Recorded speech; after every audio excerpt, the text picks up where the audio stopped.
Hello everyone, this is Poonam Jadhav. In the previous video, we are talking about physical quantity. Which are physical quantity?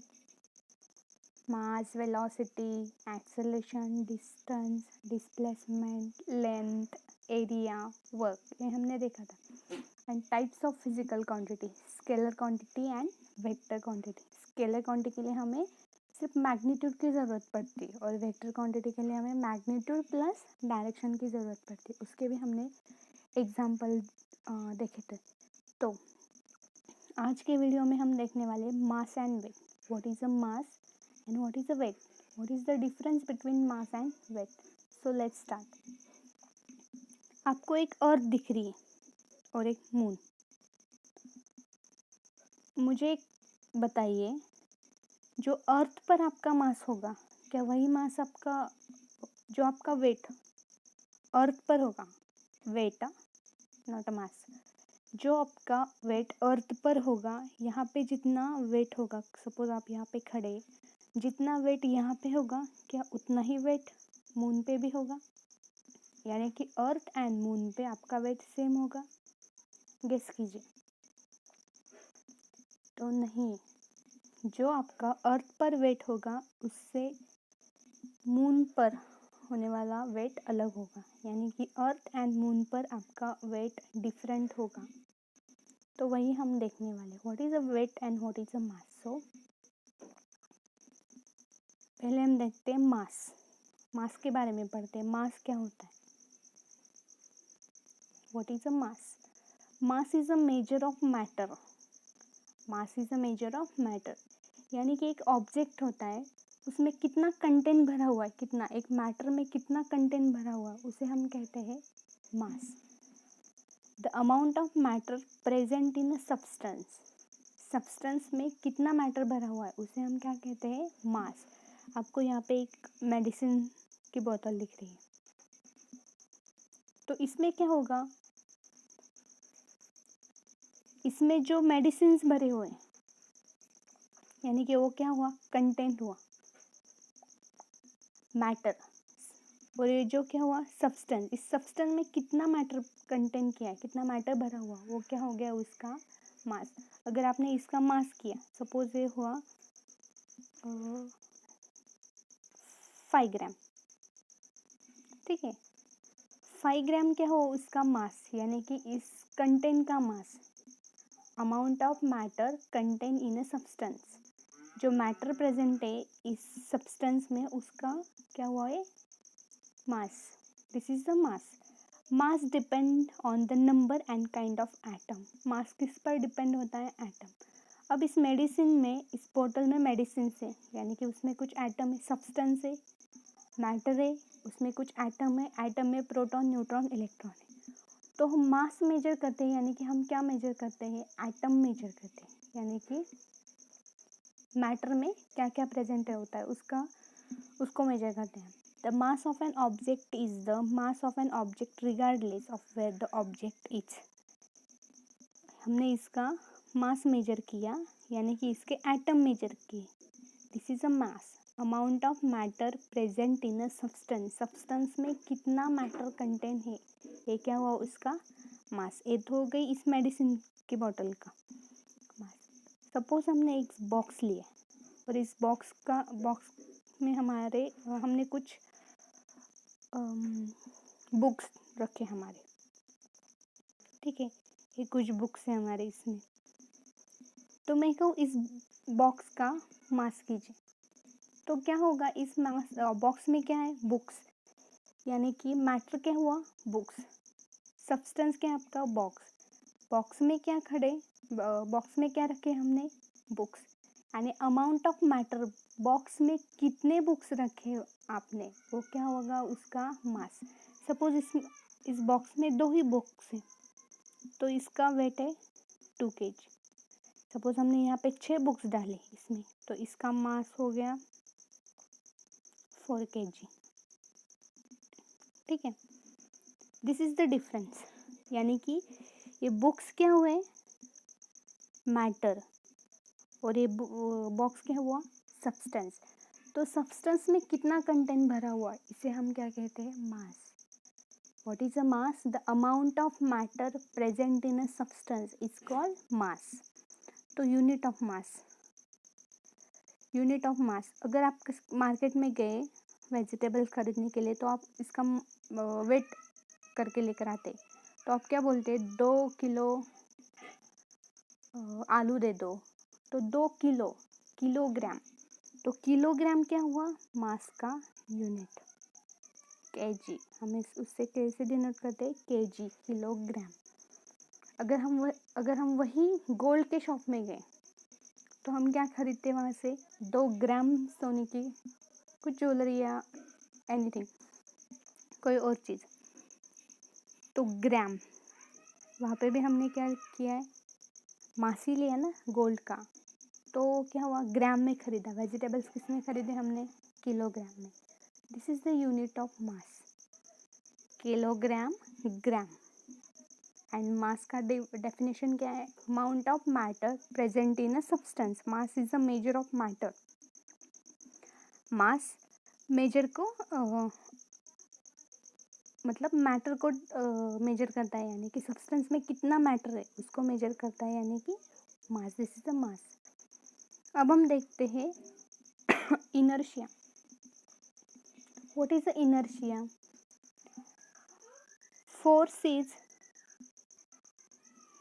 अब हम देखते हैं inertia. Inertia means force is needed to overcome the inertia. Inertia के लिए हमें force की जरूरत पड़ती है. Inertia means to resist the change. एक ऑब्जेक्ट की पोजीशन को चेंज करता है, चेंज के लिए रेजिस्ट करता है. सपोज एक ऑब्जेक्ट है या कोई चीज़ है जो कि रेस्ट पे है, अगर हमने उसे मोशन में आने की कोशिश की तो क्या करता है, चेंज को रेजिस्ट करता है. This is the inertia. Suppose कोई चीज़ मोशन में है, हमें उसे रेस्ट पे लाना है, तो क्या करता है, मोशन से रेस्ट में आने के लिए रेजिस्ट करता है. This is the inertia. Suppose हमने 2 स्टोन लिए, ये छोटा वाला बड़ा वाला स्टोन और एक छोटा वाला स्टोन, तो हमें इससे कुछ फोर्स लगाना पड़ेगा. मोशन ए रेस्ट पे, दोनों भी रेस्ट में, तो इसे मोशन में लाने के लिए हमें कोई फोर्स लगाना पड़ेगा. तो ये क्या होगा, रेस्ट से किस पे आएगा, मोशन में आएगा, यानी कि चेंज करेगा, रेजिस्ट करेगा. तो वही इस स्टोन को भी मोशन में लाने के लिए हमें कोई फोर्स लगाना पड़ेगा, लेकिन इससे कम फोर्स लगाना पड़ेगा. यानी कि इनर्शिया किस पे डिपेंड करता है, मास पे. सपोज इसका मास 5 kg है और इसका मास 1 kg है, तो फोर्स यहाँ पे क्या ज़्यादा लगेगा, यहाँ पे कम लगेगा. So inertia is depend on mass, nothing weight. Weight पे डिपेंड नहीं करता, वो मास पे डिपेंड करता है. Greater the mass greater the inertia. जब मास ज़्यादा होगा तो इनर्शिया भी क्या होगा, ज़्यादा ही होगा. इनर्शिया यानी to resist the change. This is the inertia and mass. Mass means the amount of matter present in a substance. Substance में कितना मैटर भरा हुआ है. नेक्स्ट टाइम देखते हैं व्हाट इज अ वेट. और वेट को देखने से पहले हम ग्रेविटी के बारे में पढ़ते हैं, ग्रेविटेशनल फोर्स के बारे में पढ़ते हैं. आपने वो स्टोरी सुनी होगी, जब न्यूटन एप्पल के ट्री के नीचे बैठा था तो एप्पल ट्री से नीचे गिरा. तो क्यों नीचे ही गिरा, क्योंकि ग्रेविटेशनल फोर्स की वजह से. हम कोई भी ऑब्जेक्ट को किसी हाइट पर फेंकते तो नीचे ही चला आता है. Why, because of gravitational force. Gravitational force क्या करता है, ऑब्जेक्ट को खींच लेता है अर्थ की तरफ. This is the gravitational force. तो weight is related to gravitational force.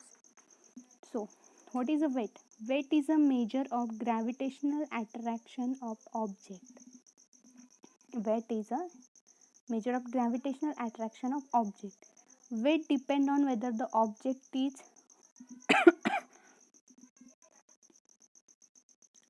your weight on earth is not the same on weight on the moon. weight क्या करता है, मास मतलब वेट को मेजर करने के लिए हमें मास एंड ग्रेविटी दोनों की ज़रूरत पड़ती है. और मास कभी भी चेंज नहीं होता. यानी कि सपोज हम अर्थ पे हैं, हमारा मास 50 kg है, तो मून पे भी हमारा मास कितना होगा, 50 kg होगा। अर्थ पे हमारा मास 70 kg है, 70 किलो है, तो मून पे भी हमारा मास कितना होगा? 70 किलो ही होगा, वो चेंज नहीं होने वाला। लेकिन वेट चेंज होता है, वो कैसे देखते हैं। क्योंकि weight is depend on gravitational force, weight is depend on gravitational force. तो formula of weight, weight is equals to M G. Weight का फॉर्मूला क्या है? M G. वेट के लिए हमें किसकी ज़रूरत पड़ती है? मास एंड ग्रेविटी की। सो वेट इज एक force, so unit of weight is newton. हमने देखा है फोर्स का, पता है हमें फोर्स का यूनिट होता है न्यूटन। तो वेट का यूनिट भी क्या हुआ? न्यूटन। न्यूटन और किलोग्राम मीटर, मास का यूनिट किलोग्राम और ग्रेविटी का यूनिट मीटर पर सेकेंड स्क्वायर और ग्राम सेंटीमीटर पर second square. This is the unit of weight. यानी कि वेट ग्रेविटेशनल फोर्स के ऊपर डिपेंड करता है और मास के ऊपर डिपेंड करता है। This is the difference between mass and weight. आपको यहाँ पे एक सैटेलाइट दिख रहा है ये। अब इस सैटेलाइट का कुछ तो मास होगा, व्हाटएवर जो कुछ होगा, ये मान लेते हम 5 kg। अब ये अर्थ के ऊपर है, अर्थ के सरफेस पे है और किसी और प्लैनेट के सरफेस पे है, तो वहाँ पे ग्रेविटी भी होगी। कंसिडर करते हैं कि ये अर्थ की ग्रेविटी अर्थ पर है, तो इसकी ग्रेविटी जी, अर्थ की ग्रेविटी आपको पता होगी 8 मीटर पर सेकेंड स्क्वायर। इसका मास है 5 kg एंड ग्रेविटी अर्थ की 9.8 मीटर पर second square. Then what is the weight? W is equals to M G. तो वेट क्या आएगा इसका? 5 इंटू 9.8, जो कुछ आएगा वो क्या होगा हमारा? वेट न्यूटन में। This is the weight. This is the difference between mass and weight. Mass means substance में कितना मैटर भरा हुआ है वो, और वेट किस पे डिपेंड करता है? मास प्लस ग्रेविटी के ऊपर। Weight W is equals to M G. Weight in newton, newton में मेजर करते हैं मास किलोग्राम पे, और G acceleration due to gravity. Symbol क्या है उसका? जी। इसकी वैल्यू होती है 9.8 मीटर पर सेकेंड स्क्वायर एट और near the earth surface.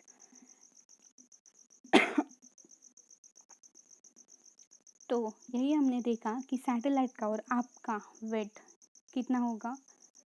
50 kg, 5 kg, whatever, 10 kg baby का, 15 kg, तो वो हो गया उसका मास। तो वेट क्या होगा? उसे ग्रेविटी, हम अर्थ पर खड़े, तो हमें क्या लगता है? ग्रेविटी की वजह से हम अर्थ के ऊपर खड़े रहते हैं। This is the difference between earth mass and weight. Weight के लिए हमें ग्रेविटी की ज़रूरत पड़ती है। What is the formula of weight? W is equals to M G. I hope student आप समझ गए होंगे कि वेट एंड मास में क्या डिफरेंस होता है। अब हम देखते हैं मास मेजर करने के लिए और वेट मेजर करने के लिए हमें किस चीज़ों की ज़रूरत पड़ती है। The common measurement instrument. तो मास, वेट आपने सबने देखा होगा। This is the electronic balance, जो कि आप अपना मास मेजर करते हैं, यानी कि वेट मेजर करते हैं। और this is the weight. Spring meter, spring balance, spring balance से हम क्या मेजर करते हैं? वेट मेजर करते हैं। तो इलेक्ट्रॉनिक बैलेंस पे आपका वेट दिखाई देता है 40 kg, 30 kg,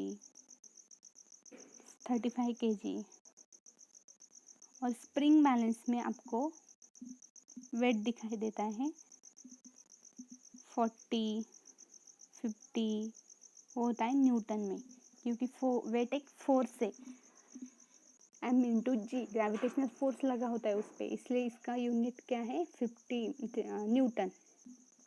this is the measurement instrument for mass and weight. Mass के लिए हमें इलेक्ट्रॉनिक बैलेंस की ज़रूरत पड़ती है और वेट मेजर करने के लिए हमें स्प्रिंग बैलेंस की ज़रूरत पड़ती है। नेक्स्ट हम देखते हैं difference between mass and weight. तो मास तो हमने देख लिया द क्वांटिटी ऑफ मैटर और the amount of matter present in a substance. Substance में कितना मैटर भरा हुआ है वो क्या होगा, उसका mass. But weight is the force by which earth attract toward its centre. But weight के लिए क्या ज़रूरत पड़ती है, ग्रेविटेशनल फोर्स की। तो weight is a force by which earth attract toward its center. जो ग्रेविटेशनल फोर्स से वो अर्थ उसके ऊपर खींचती है, वो क्या, वो weight. Mass, weight. Mass is a scalar quantity. Mass के लिए हमें डायरेक्शन की ज़रूरत नहीं पड़ती, ओनली मैग्नीट्यूड की ज़रूरत पड़ती है। But weight is a vector quantity and is always directed. Weight क्या होती है, वेक्टर क्वांटिटी होती है, उसे हमें डायरेक्शन की ज़रूरत पड़ती है, क्योंकि वेट के लिए हमें फोर्स देना पड़ता है। कोई ऑब्जेक्ट है, कोई बॉक्स है, हमें पुश करने के लिए कहा, तो पहला तो क्या होगा, किस डायरेक्शन में पुश करना है। मैग्नीट्यूड तो है ही, dyne, 5 dyne, 10 dyne or 10 Newton, 5 Newton. This is the magnitude of force and direction also necessary. So mass is a scalar quantity, weight is a vector quantity. Mass of body is always constant everywhere in the universe. अभी हमने देखा अगर आप अर्थ पे गए तब भी आपका वेट 50 kg होगा, और आप मून पे गए तब भी आपका वेट क्या होगा, 50 kg. But weight is different because gravity of the earth is different than moon. Moon की ग्रेविटी अर्थ की ग्रेविटी से अलग है। अर्थ की ग्रेविटी है 9.8 एंड मून की ग्रेविटी है 1.6 मीटर पर सेकेंड स्क्वायर। सो वेट क्या होगा, 50 इंटू 9.8 एंड मून पे वेट क्या होगा, 50 into 1.6. This is the difference between weight on moon and weight on the moon and weight on the earth. यानी कि आपका मास आप कहाँ भी गए यूनिवर्स में तो कभी चेंज नहीं होगा, लेकिन आपका वेट चेंज होगा। Mass of body is always constant everywhere in the universe, but weight of the body constant. Four, mass of moving body according to Newton's law, F is equals to ma. F is equals to ma. तो आपको mass क्या मिलेगा, force by gravity. Mass is force by gravity. And weight का क्या formula देखा हमने, weight is equals to M G, mass into gravity. This is the formula for mass and weight. Mass can be determined by ordinary balance. Mass को measure करने के लिए हमें क्या ज़रूरत पड़ती है, ऑर्डिनरी बैलेंस यानी इलेक्ट्रॉनिक बैलेंस हमने देखा। But weight of body is measure by spring balance and weight को मेजर करने के लिए हमें किसकी ज़रूरत पड़ती है, स्प्रिंग बैलेंस की। Unit of mass is kilogram और gram and unit of weight is newton और डाइन। ये CGS यूनिट है, MKS यूनिट है, CGS यूनिट है। ये हम नेक्स्ट वीडियो में देखेंगे MKS और CGS सिस्टम क्या होता है। This is the difference between mass and students. I hope students you are getting this point, mass and weight. Bye, thank you.